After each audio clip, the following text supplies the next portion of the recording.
Hey and welcome to Kallerhult Creations, and today's video, which is going to be my 2022 lineup of sketchbooks and planners. Starting off, we have my current sketchbook. This is a Royal Talens Art Creation sketchbook in size A4. I started this particular sketchbook in the end of July 2021, and I haven't been working in it that much in comparison of how fast I've filled previous sketchbooks, so I'm about halfway done. I think this is gonna last me for quite some time because I'm working in other sketchbooks as well. Speaking of other sketchbook, we have this Moleskine watercolor album in size, it's like a narrow A5 I guess, and I've had this for a long time. The first date I've added in this is 2019, we'll see here, October 2019, but I know I received it earlier, but it was too precious, so I didn't start using it. But now I actually only have a few pages left, so I'm definitely gonna finish this particular sketchbook or watercolor album in 2022. Then we have two sketchbooks, or this is like a watercolor sketchbook and this is a colored paper sketchbook. I started both of these in a video, I'm gonna link it in a card up above. But we'll take this one first. It's a Hahnemühle Cappuccino book, and I'm not too fond about the paper, so I think I'm just gonna, power through and finish it off so it doesn't get stuck on my shelf, because I tend to not want to use stuff I'm not too happy with, but I like the toned paper, so yeah, I'm gonna finish this in 2022 as well. And then we have something I thought was gonna be amazing, but I'm not too happy with either. This is the Stillman Birn premium sketchbook for mixed media. It's the Zeta series, and the same thing goes here, that I don't have too many pages left. I have just a few spreads left to fill, so this is also going to be filled during 2022. I almost forgot what year it was. And I started this the 29th of March 2021, so it would be nice to finish this before then, so it's been like 1 year. Moving on to my planner section of my 2022 lineup. So my main planner, what I'm using most of the time, is this A5 ring bound planner from Paper Chase. And I have a complete flip through of this over at my Patreon if you want to have a nosy, if you want to know more what's inside. But I'm combining like a regular planner with the bullet journal system inside of here. So I have monthly overviews, I have weekly overviews, I have to-do lists, I have collections, I have different sections, and I really like it. Usually I get bored after like 5 months of using a system, and then I want to spruce things up and start something else. But the benefit of having a ring bound planner is that I can just swap inserts or add something, and then it'll be rejuvenated.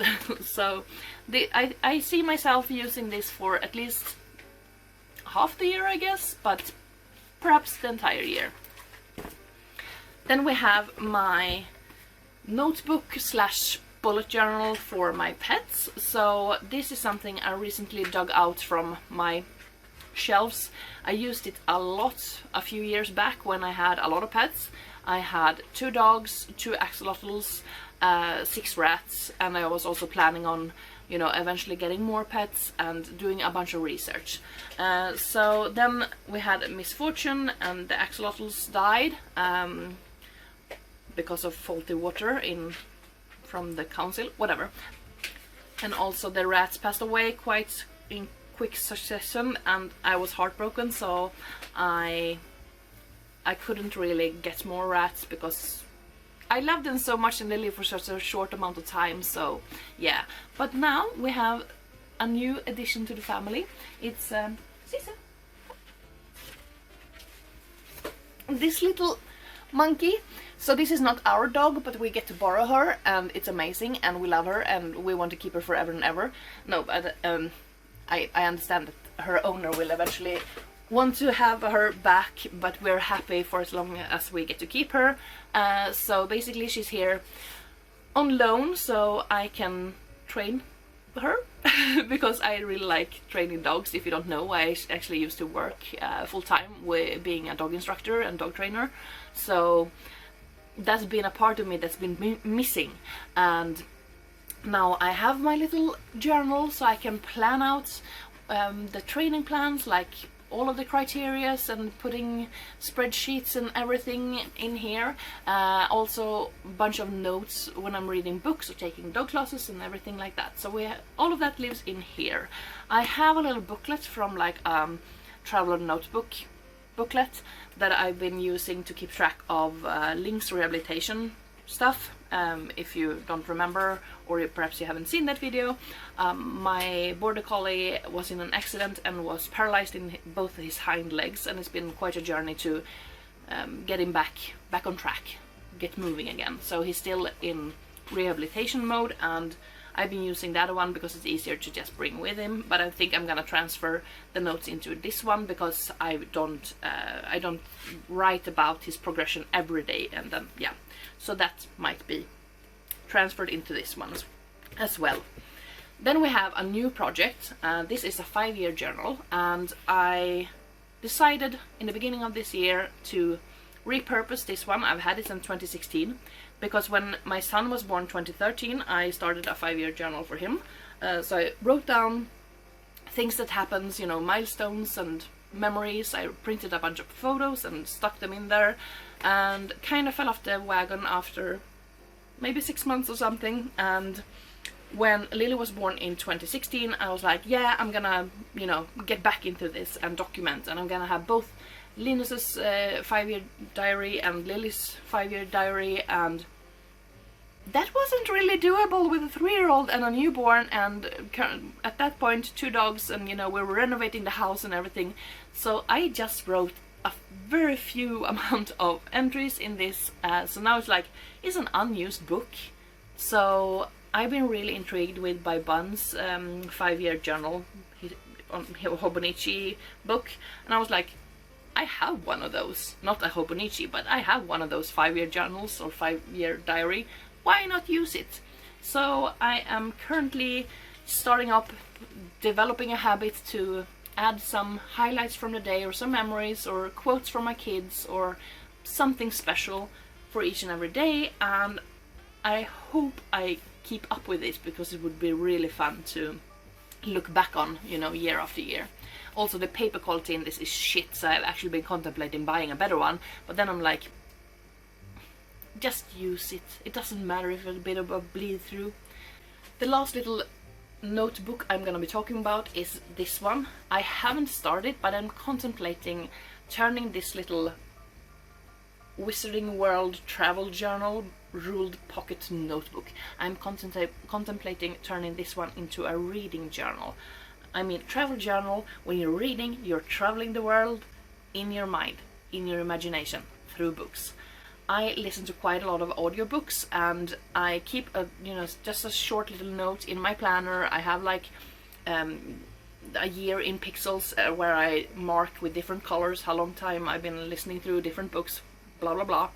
But I kind of feel like I want to have a place where I reflect a bit more about the books, perhaps write down favorite quotes, and just, you know, take away from the books. So maybe I will start this as a little book journal, perhaps, maybe.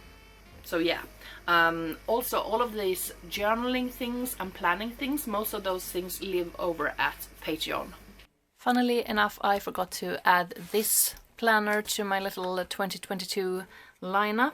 So this is my very old Erin Condren Life Planner. I will most likely never ever purchase anything from that brand again, but why should I, you know, not use all of the empty spreads? So I got this one, it was the 2018-2019 planner. I think I received it in like late September, no, perhaps early October 2018, something like that. And I used it for a couple of months, and then I fell off the bandwagon. So now whenever I feel like I want to do a sticker spread, quick sneak peek, whoop, of the week I'm having or have had, I add it to this. So now I'm basically just, you know, going from the beginning. Here was a week I never finished, but I put some stickers down. Next up is the week I'm gonna show soon.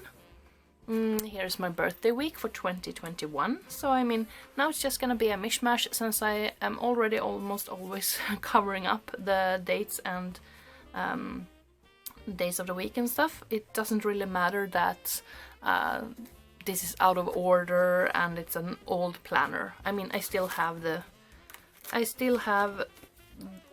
the paper basically, so why not use it? So yeah, that was the last planner I'm gonna show for my 2022 lineup. So that was my pile of planners and sketchbooks and journals and stuff that I'm planning on using in 2022. I want to get back into creative journaling, like collaging and putting photos and stuff, so I'm most likely gonna be using more stuff than this. I have a travel notebook that I have dedicated for that, so I haven't added it now because I don't know if I'm gonna continue on using the previous one that's not filled or if I'm just gonna start over. But yeah, so I hope you enjoyed this little video. Please let me know down in the comments how many different notebooks and sketchbooks and planners do you have in your 2022 lineup, or are you one of those digital dudes just using a phone for like Google Calendar or something and then iPad or something to draw on? Yeah, I'm also using my iPad to draw on. I have a lot of things going on. But let me know in the comments what you are using during 2022. I'm really looking forward to see different aspects, and I'm probably gonna be influenced and be like, oh, I need that as well. So my pile is gonna grow even bigger. But yeah, thank you so much for watching. Have a lovely day.